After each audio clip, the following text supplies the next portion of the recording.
Hi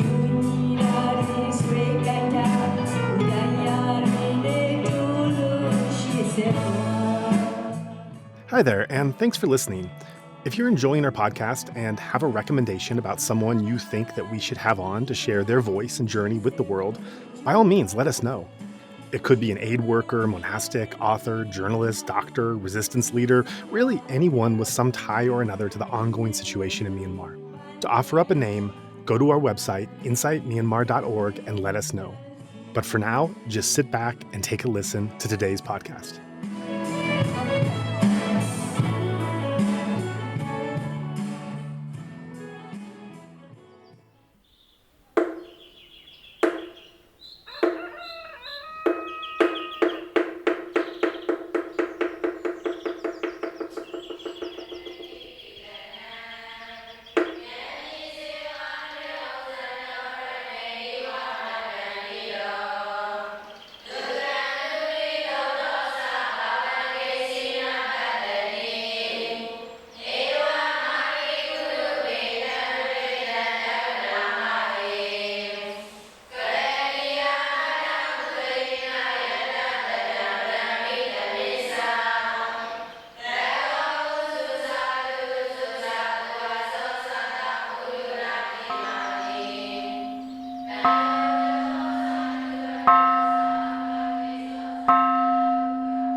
I'm really pleased for this episode of Insight Myanmar podcast to bring you a special guest. Quite a lot of stories to share from Myanmar over many years. May Wynn Maung, thanks so much for joining us on this episode of Insight Myanmar podcast. Thank you. Thank you for asking me and give me this opportunity. Yeah, so I think that you're a name that maybe younger Burmese might not be familiar with, and people outside of Myanmar may not as well. But for those of another generation in Myanmar, I think everyone will know a little bit of something about you and your career, and be very interested to check in and hear your thoughts now. But for those who are not familiar with your life and work and previous career, I wonder if you could take us from the beginning and share a bit about your early years growing up and then the movie career that you settled into. Yeah, I grew up in all over Burma since my father was an army officer. So we had to move from town to town. But when we became teenagers, we stayed in Rangoon, and I started my movie career right after my high school graduation. So in around 1972. So, and then until 1993 that I left for America. So around that time, I think people, my generation may know me, I think. Right. And before we get into your movie career and learning more about Myanmar cinema, let's just go back to those early years. You mentioned how you moved around a lot because your father was in the military. Actually, my father joined General Aung San's army. He was the second group, I think. So it's very early. And then even he was not married. And then after a while, he left army and then he was attending the university. But before he finished it, his younger brother joined the army. So he joined again. And then he got married. And when we were pretty young in my elementary era, he was with the parachuting school. He at one point he became the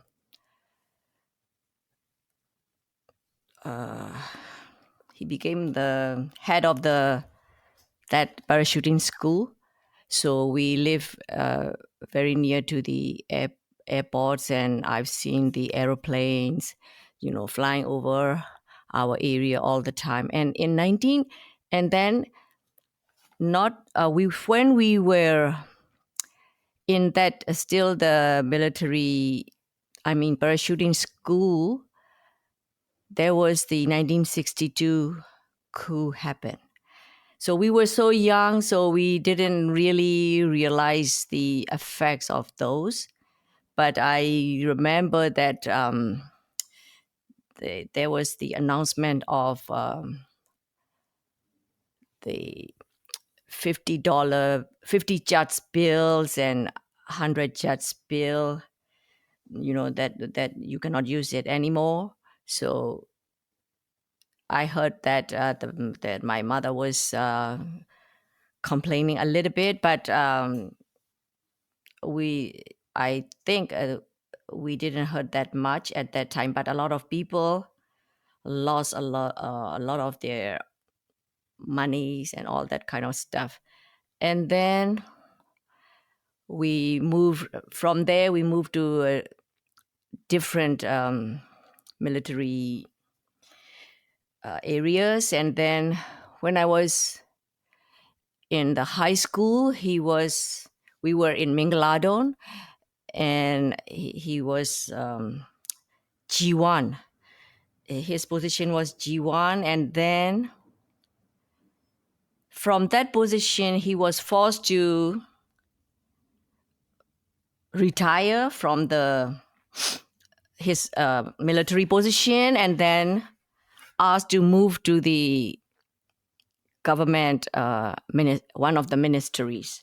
So even though he was not so happy about that, he didn't have a choice. So he did accordingly until his retired age. So, and then when I was after my high school graduation, I attended the Rangoon Arts and Science University, and when I was there, there was this U Thant crisis. It was in 1974. So U Thant was the third UN Secretary General of the United Nations, and he worked there from 1961 to 1971. So what happened was a series of protests and riots in the then Burmese capital of Rangoon, triggered by the death of U Thant, caused by government's refusal to hold a state funeral for U Thant. I'm wondering what U Thant's funeral, did that have an impact on you or your father? Was your family involved in any way in those 74 protests? No, not to my father, but I was still a student at the university, so we saw a lot of protests, and so I was not really involved, but I oversaw the crisis and protests, and then the school had to stop for a couple of months, and then we continue. So what happened was the goals of the student at that time was to get the state funeral at the old site of Rangoon University Student Union, but it was violently suppressed. So I was just oversaw the crisis, and then 1988 uprising happened. At that time, I finished my university already. I was working as an actress, and it was started by students in Rangoon. It was happened also it was in August 1988, and then there was student protest spread through the country, March 12th through September 21st, 1988. So that's why it was called 8888 uprising. So many firms in the formal sector of the economy were nationalized, and the government combined Soviet-style central planning with Buddhist and traditional beliefs and superstition. Hmm. Yeah. Right. And your uh your father joined a very different army than the Tatmadaw would become as the military took over and as it started to really control the country with an iron grip. Do you recall your father's attitudes or feelings about being involved in an organization that was now affecting and impacting the country and society very differently than how it was when he joined that military for probably for trying to gain liberation and independence? I was I'm not very sure about that because what I overheard all the time was when the water bottle is dripping, doesn't matter, you have to fill the water bottle. That's what they, were told all the time. So no matter how the water bottle was leaking, you have to you always have to fill it. And what does that So mean? that What, means I think whatever I think, and I think also think that these days as well, if you are happy or not, I think you have to follow the orders. I think mhm, that's mhm. what they were trained.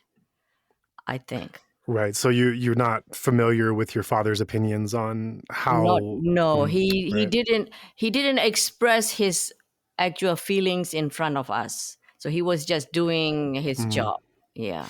Right. Okay. So then let's go to yourself then. In 1974, you're a college student, and the first real cracks in the military regime's oppression start to show. That's U Thant, the Secretary General, the United Nations, U Thant's funeral. There's a protest over where he will be buried and how he will be honored. May Wynn, the dictator at the time, sees him as something of a rival and doesn't really want to give him too much respect. And even though you're not so much involved in organizing these protests or perhaps participating in them, you're conscious of them going on and they're happening all around you in your campus and fellow students and such.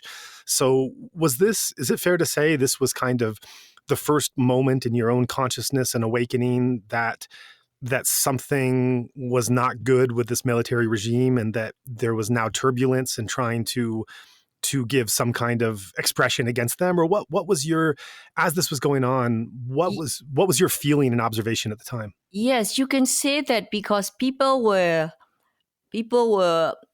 forced to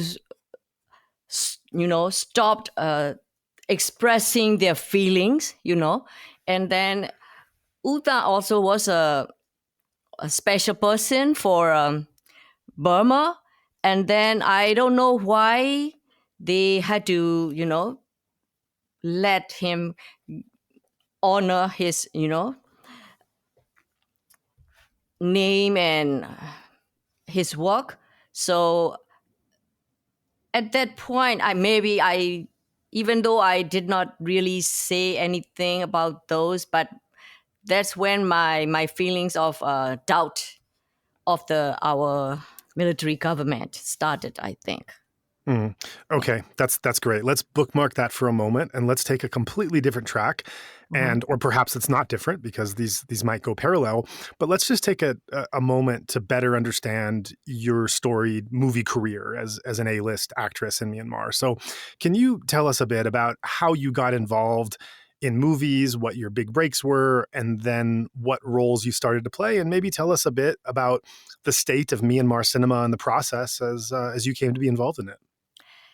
Uh, how I started my career was we used to go to Shwedagon Pagoda quite often, and then my father has a friend who knew a director who was looking for an actress at that time. So we met each other, and then I had to do some auditions, but I didn't realize that was the audition. So I did I did whatever they asked me to do, and then they chose me. So that's how I started my career. And then that director, at the same time, had another projects, and then other people noticed me, and so on and so forth. So that's how I got into the movie business. And I was doing about 60 films and about 30 video movies at that time, and before I left to America. So tell us a bit about the state of Myanmar cinema for those that are only familiar with the Hollywood version and the story of American cinema. Tell us a bit about what you know about the origins of Myanmar cinema, about the expression of the art form, as well as about what it was like trying to make movies in a state that did not have freedom at the time. At that time, when I was in the movie business, there were only black and white films. So we were shooting with the films, and then no color movies were there yet. And then, but around 19 end of the 80s, I think, or early 90s, the color films were started in Myanmar. So, and there were movie theaters, individual theaters, and at that time, and there were they showed it at the same time. I think Upper Burma and Lower Burma and into the other smaller towns as well. And when I started, the posters were too big, like about the 3 times or 4 times of actual human sizes. But at one point, and also there were the government was importing some foreign films, and they always have the small posters. So at one point, the big posters are all canceled, and everybody has to be the same. So our posters became smaller as well, small, like maybe I'm not sure about that, but like 50 by 30 or something like that, for the right angle posters. And that was, I remember that happened when I was there. And also there were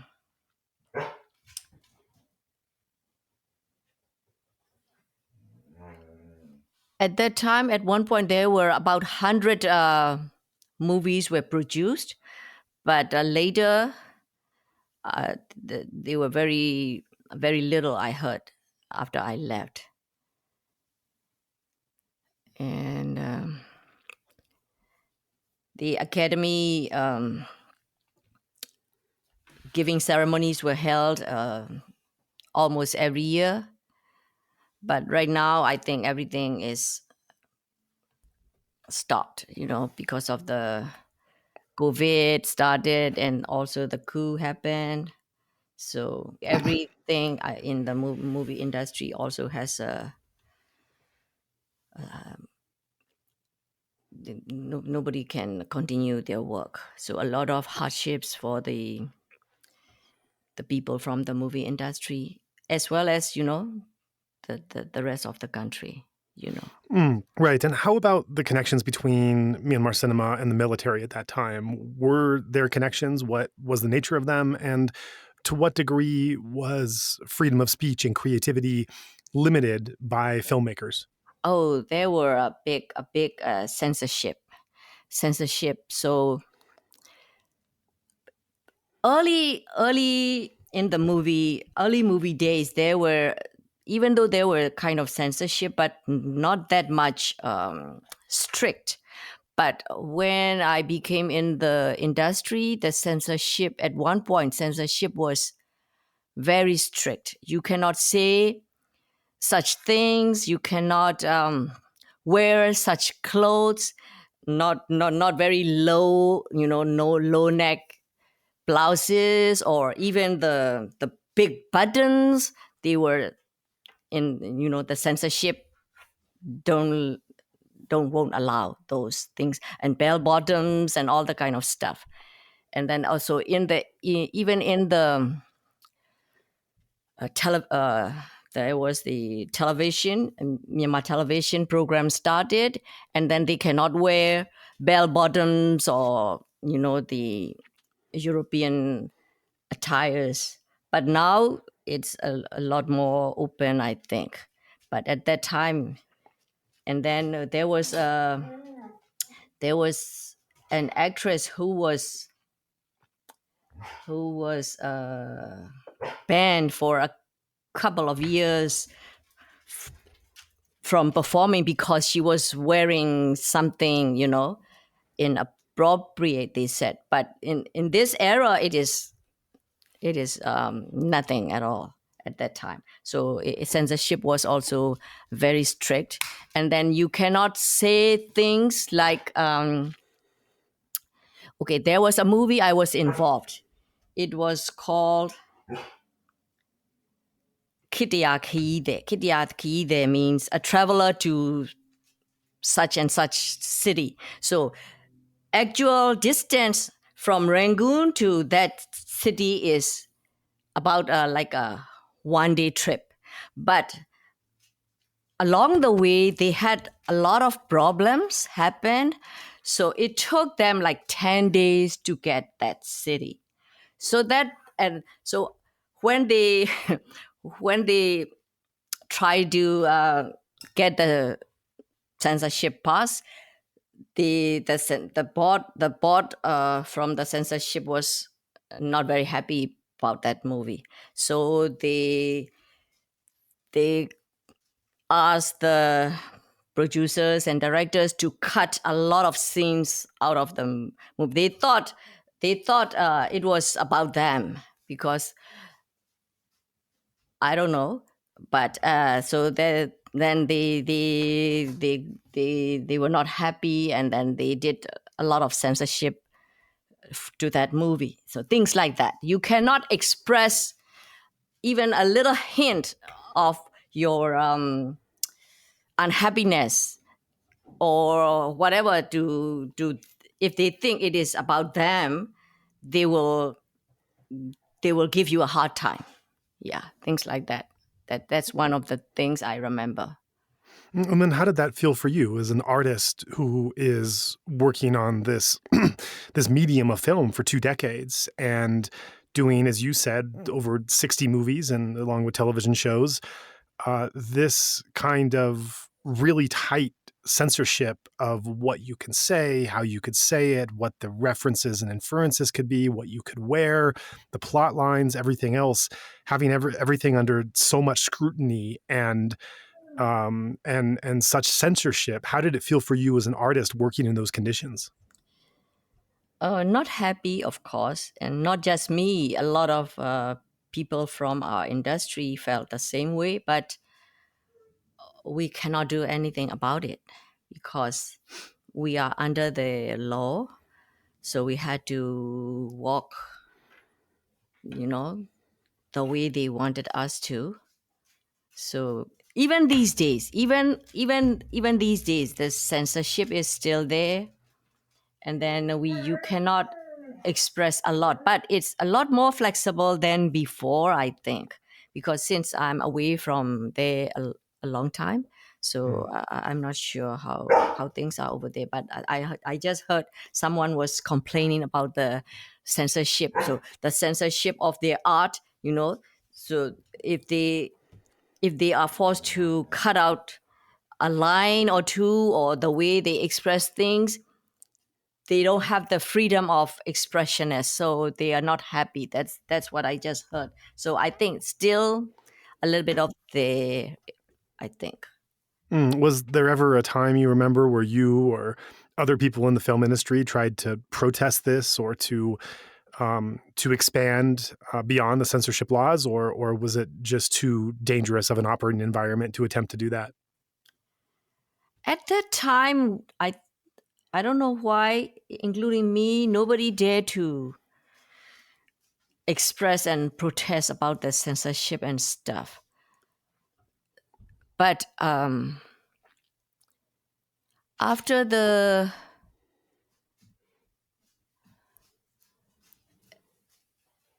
even after the 98 uprising, I and also everybody was involved.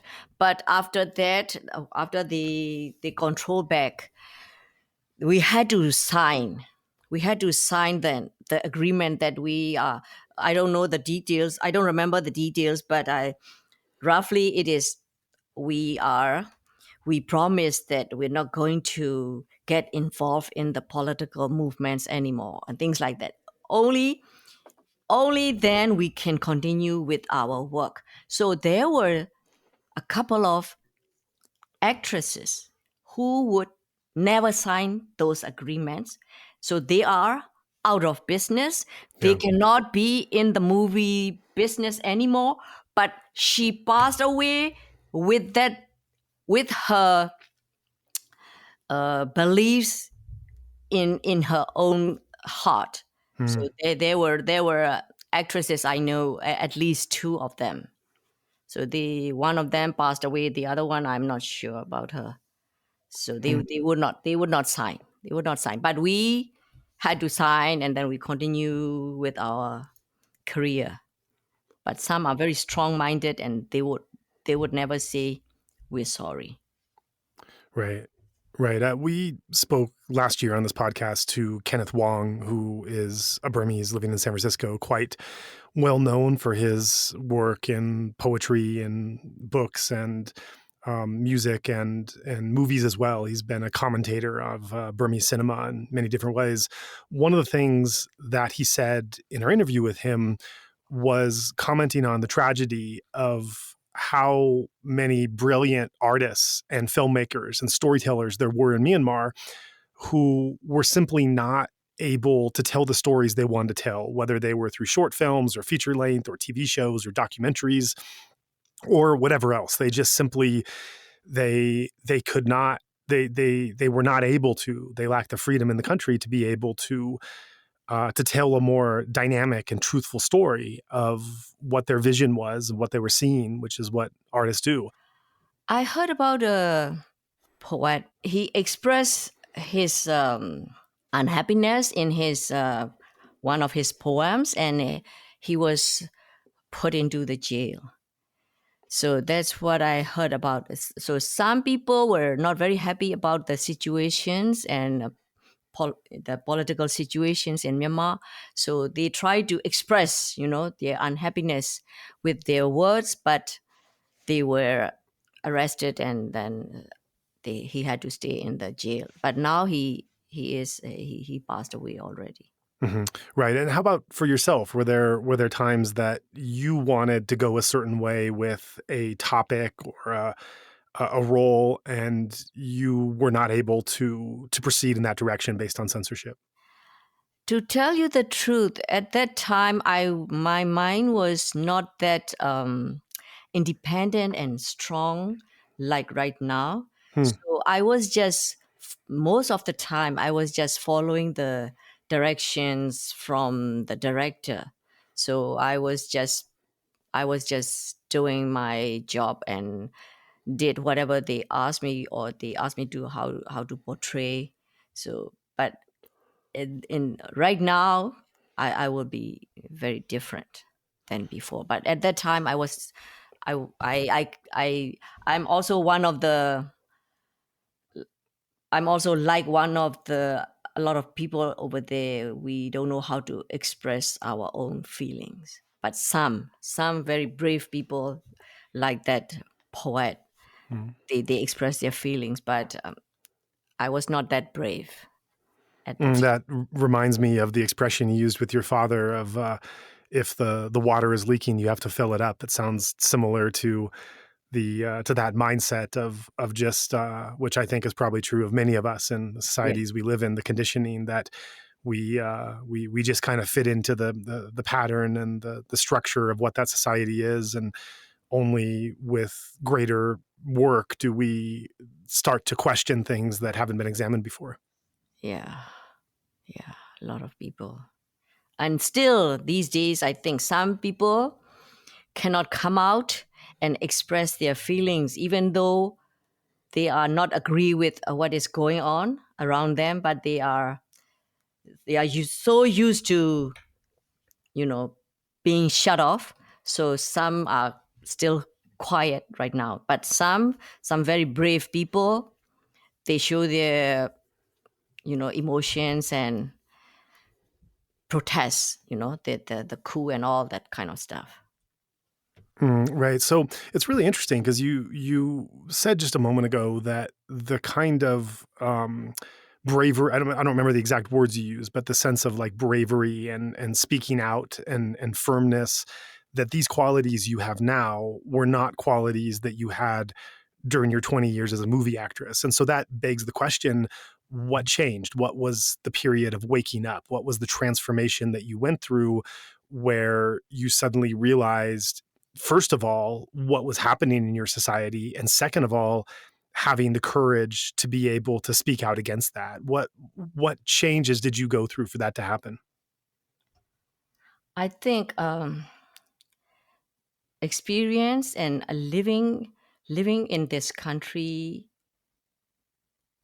did that to me too, I think, because here you you have the freedom of speech. So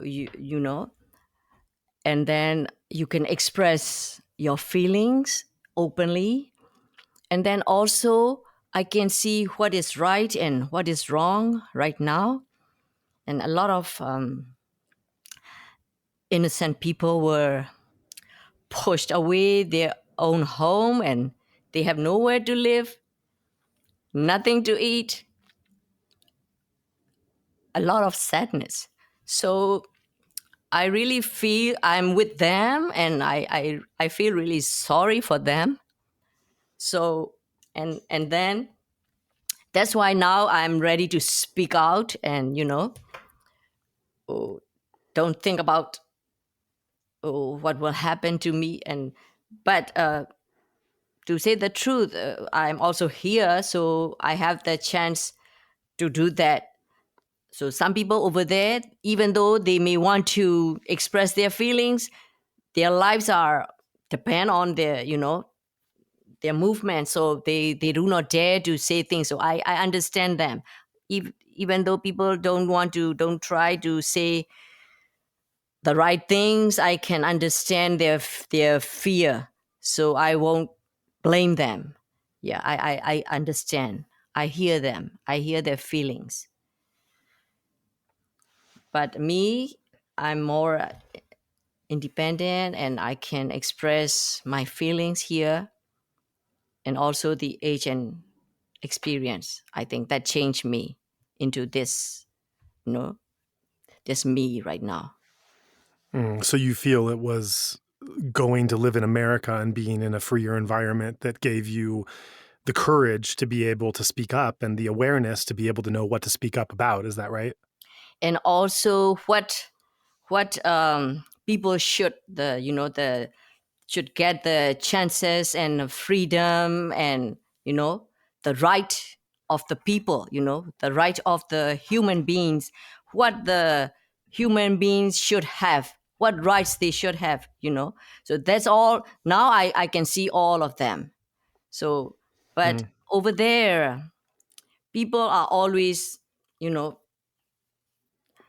controlled by the military, so they can say things, they can say certain things, they can do certain things. They always have to be scared, and things like that. So I feel really, really sorry for them. And what did bring you to America when you came over? What year was it, and what brought you over here? It was in the first time I came here was 1989. That was a visit. So I stayed here for about 5 months in San Mm. Francisco, and I left. And the second time here was I was following my fiance, who is my husband. So I came here to meet with him and to get married. So, and then since then I've been here. So it's been almost, the second time I came was in end of the 92. So it was the Clinton era. Clinton was, Mm. getting the position here. So it's been almost 30 years now. And when you were in Myanmar, you didn't really do much to speak up. It was really coming to America and living in this society that started to give you that awareness and courage to begin to act. Is that right? Yeah, as well as when I was younger, I kind of felt shy and scared and think, oh, if I say this, what people would think this and that and things like that. But now I'm more matured and also I had a lot of experience. So I am braver and, I can express my feelings more freer than before, I think. Right. And so since you've then come to America and you've been speaking out more, can you give an example of the ways you've been engaging? Because someone like you, as an exile from Myanmar, now living in the West, you're not just any exile. You're very well known by a certain generation for your 2 decades in the industry.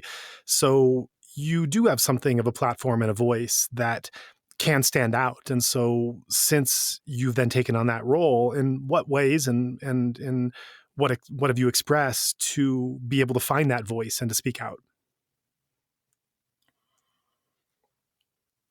After after seeing the all the things in Myanmar, so I felt that we need to speak out. We cannot stay quiet, and I also want to help people over there.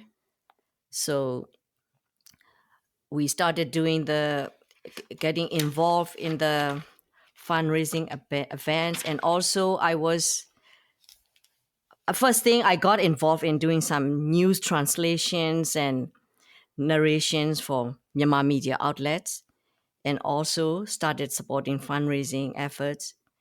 And then when my husband started writing the Sunny Day musical, he wrote it in English to communicate with the theater's technicians. And while he's learning the typing in Burmese, I translated what he's written into Burmese, and then later he did it on his own. So, Hmm. and also I wrote the lyrics of the all the new songs involved in the Sunny Day. So there are no Western cover songs, only the Myanmar songs. And then we also created some new songs for the musical as well.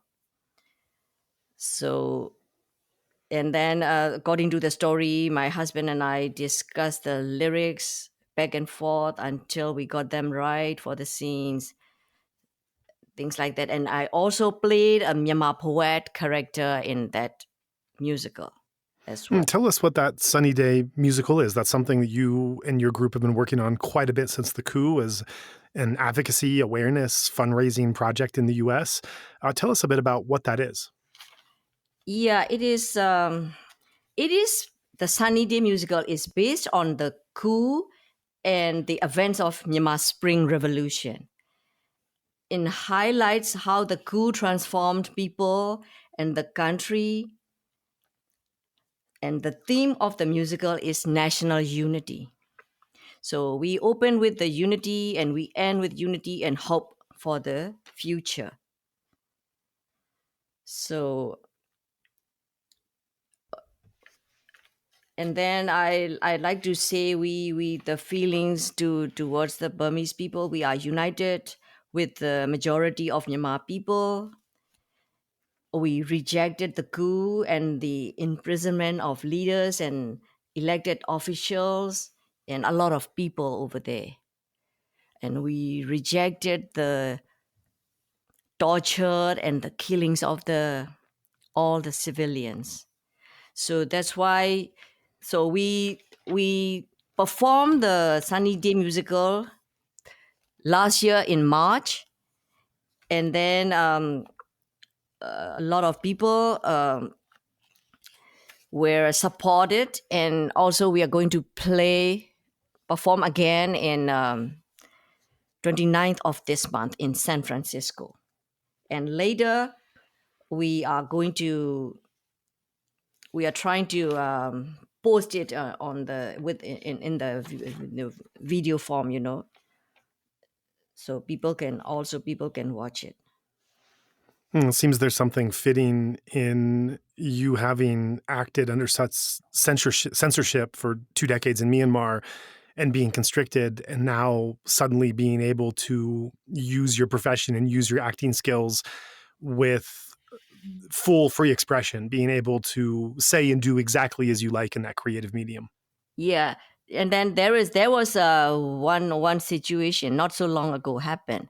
So we posted a part of my poetry, reading on YouTube, and then one day I realized my voice was all cut off. So there was silent. I was saying things, but you cannot hear my voice anymore. So somebody did that. They are still doing it, even though we are here. Mm-hmm.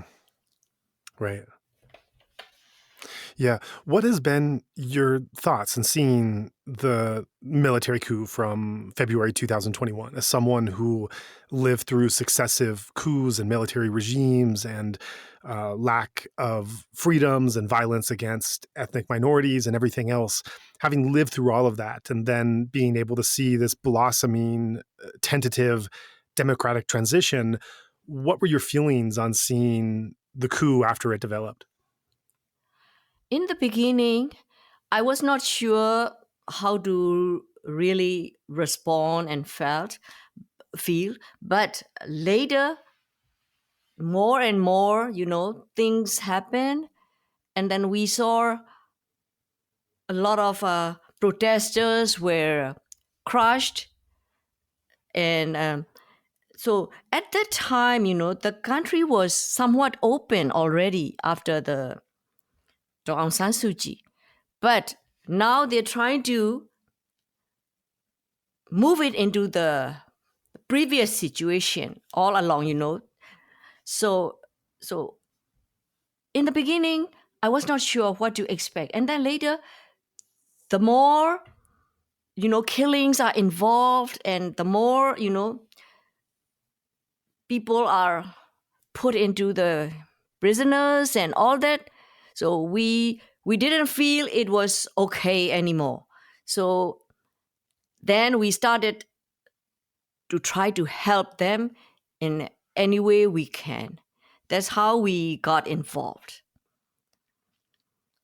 And I think it is not fair for the people in Myanmar, to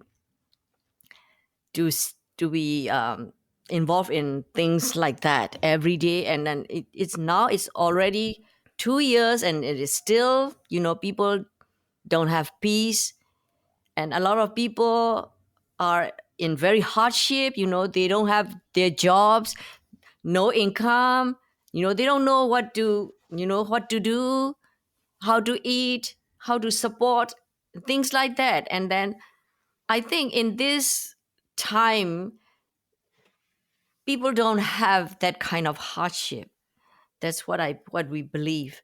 So that's why we like to help them as much as possible in any ways we can. That's how we involve into these things. Right. Our platform evolved into being able to respond to the developments with the coup and the resistance movement. Initially, we were doing more interviews and explorations of Buddhism and meditation and monkhood and the spiritual path. I am a true Buddhist. So I am a traditional Buddhist, but later I really believe into the Buddhism, and I also did meditations. I went to the meditation camps a couple of times, and then I believe, you know, I believe in Buddhism and I support it. And here as well, I try to meditate as much as possible, but these days I'm out of practice, so I need to go back to that. But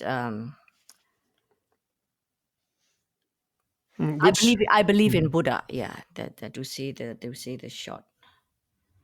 and which teachers or lineages or techniques of meditation did you study under in Myanmar? In Myanmar, long time ago, I went to the Mogok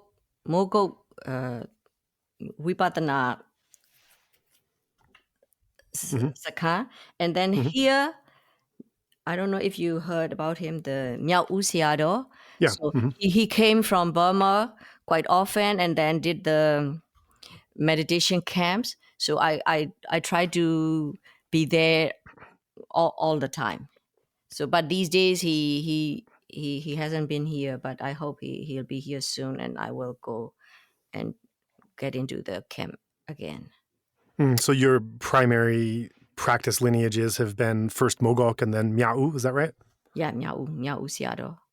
And how would you? I'm familiar with Mogok. I know about the emphasis on the Patisamuppada and the law of dependent origination, the practice of the emphasis of theory of Mogok Sayadaw. I'm very familiar with Miao in terms of his presence and the reverence that people have for him. Some of my close friends speak very highly of him. I don't really know so much about his actual meditation instructions and lineage and technique. So can you share a bit about how exactly Mrauk Sayadaw teaches, perhaps how it's different from Mogok, and how you've learned to practice meditation under Mrauk, how you have learned to follow his instructions and what exactly he teaches in terms of the meditation practice. I think it is very similar to the Mogok method, and Mrauk U Sayadaw is also uh, he also went to the Mogok Vipassana Sakha and Mm. also as well as the Mahasi. Hmm. So he learned from both the monks, but his method is I think very similar to Mogok. First, you need to concentrate on your breathing first, and then when your mind is kind of still, then you just watch what is happening in your mind or in your body, or so you just need to be aware of what is going on in your mind or in your the more the you just need to be aware of what is happening. If you think about something, you just need to be aware, and if you feel something, you just need to be aware of what is happening, how you are feeling, things like that. So and you have peacefulness in your mind.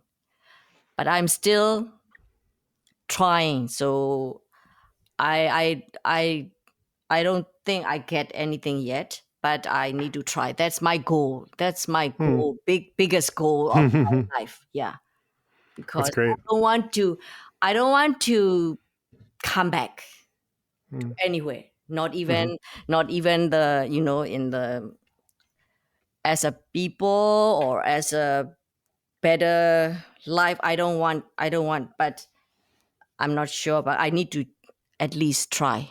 I need to try very hard. That's my goal. Mm. To I, get I wi- the forever peacefulness, to find the forever peacefulness. that's wonderful. I wish you all the success in that effort and diligence. Mm. Being someone who is a self-proclaimed true Buddhist, traditional Buddhist, who follows meditation instructions of Mogok and Miao, two of the very big traditions, meditative traditions in Myanmar, what have been your thoughts of the role of the Sangha and the monks in the last several decades?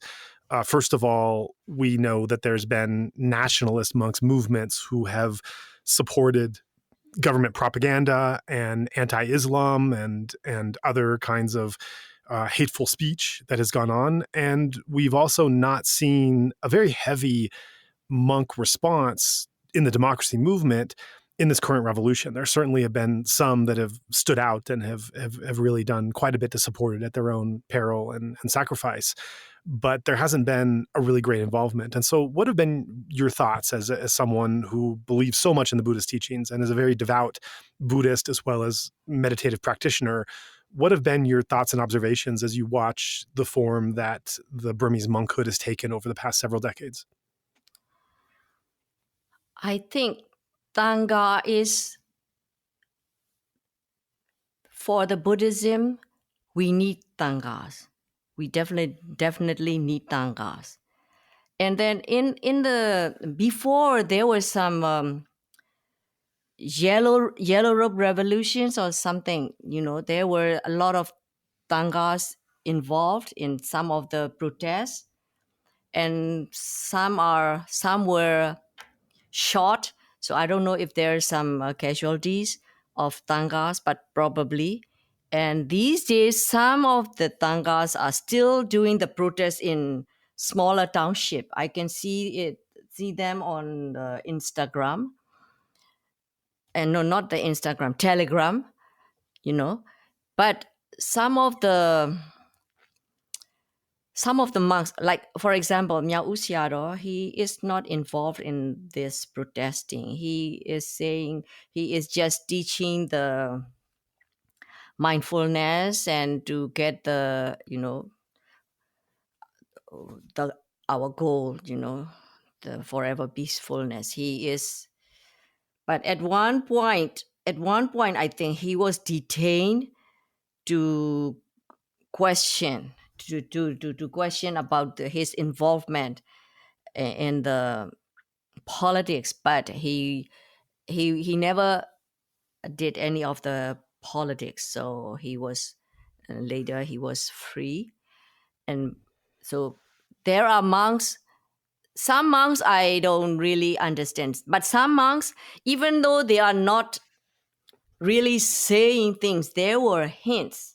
There were hints about them saying, do good things and good things will happen to you. If you do bad things will happen to you. Things like that. Some are giving some hints of stopping the, stop doing bad things. It's kind of hard if you live over there, because there is no freedom of speech. Sure. There is no freedom of involvement in the politics, So they had to, I think they had to be careful about, Absolutely. what they do. Yeah. But some people don't like about some very famous monks because they are involved with the military people. So some people say bad things about them. So for us, we don't know what stage they are in. If they are, the stage that they gain, they attain the, the I don't know how to say that. Some already attained some stage. If you say bad things about them, we believe that it's not very good for you. So some people do not dare say bad things about some monks. Some are doing it right now. So I can see those in Facebook, but I'm staying away from that. I don't want to say bad or good things about the monks, but the monks' rules are very important in Buddhism and as well as political, I believe. But I think they have to be careful. They are being careful, I think. So that's why some are not getting involved, but some are still. I can see some monks doing the protests in some of the small towns. We talk about the possibility of the military trying to insert propaganda into the religion and the monkhood and their sermons and their actions. It reminds me of your time in Myanmar cinema. And of course, the cinema is a very effective vehicle in any country to be able to get out messaging. And I think even in our country, in our Hollywood, there have been instances where certain types of propaganda or messaging or whatnot has gone into some of the movies at the behest and encouragement of our government. And so I'm wondering, in your 20 years in the Myanmar film industry, were you aware of, or did you encounter any times where movie scripts or roles or messages or anything were really just a cover for some kind of military propaganda that wanted to use the medium of film to be able to put out some kind of messaging that they desired?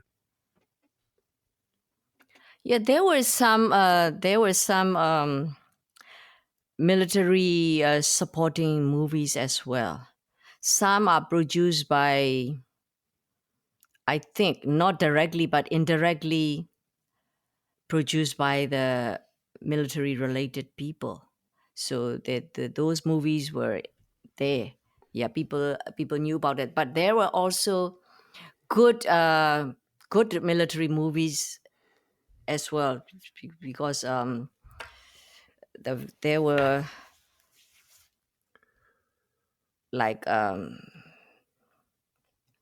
Japanese Revolution and things like that. So they also make movies like that, events from a long time ago, to get our independent, So Mhm. things like that happen. But these days, but people don't really, even though they do the propagandas, I don't think people really buy that.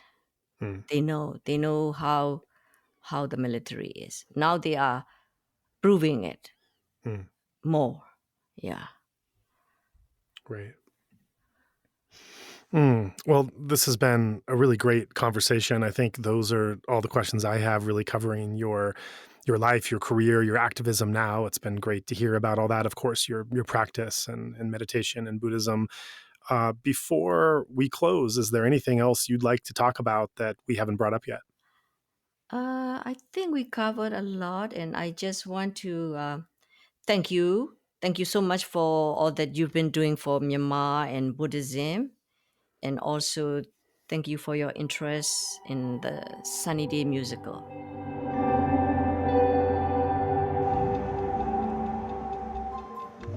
ကောင်းကင်မှာနေမရှိဘူးငါတို့ရဲ့ဆုတ်ထဲမှာလေးမရှိဘူး We want to present a special opportunity for donors who are committed to our show.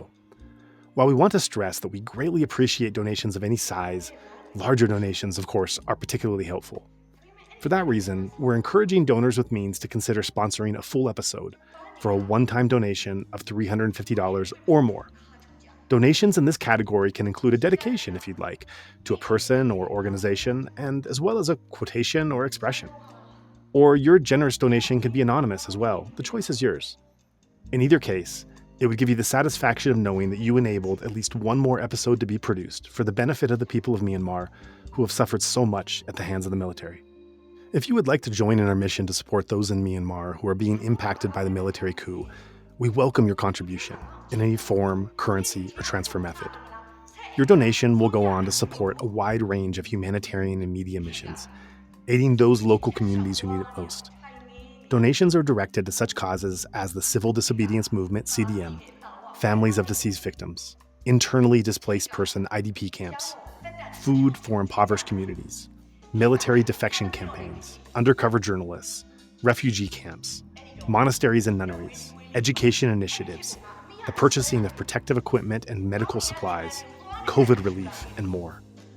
We also make sure that our donation fund supports a diverse range of religious and ethnic groups across the country.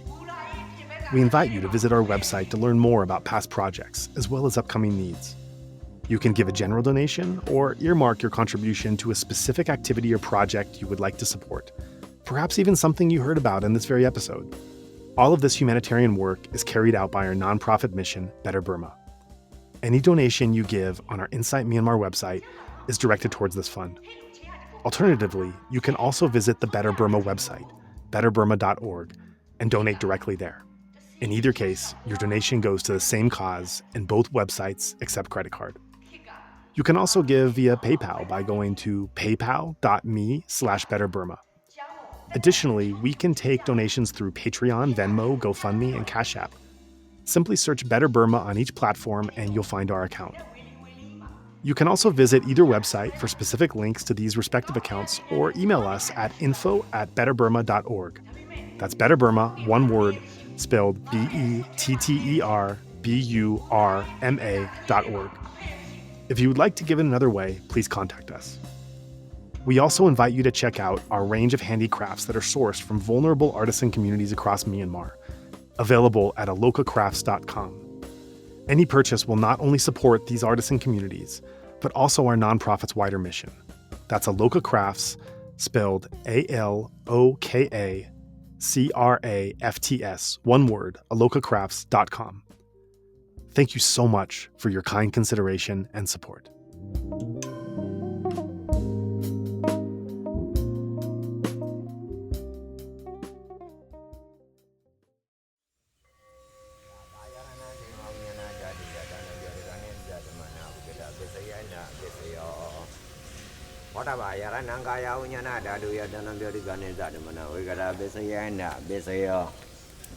Oba yarananda dayananga yaranaya dayanam boda yaranam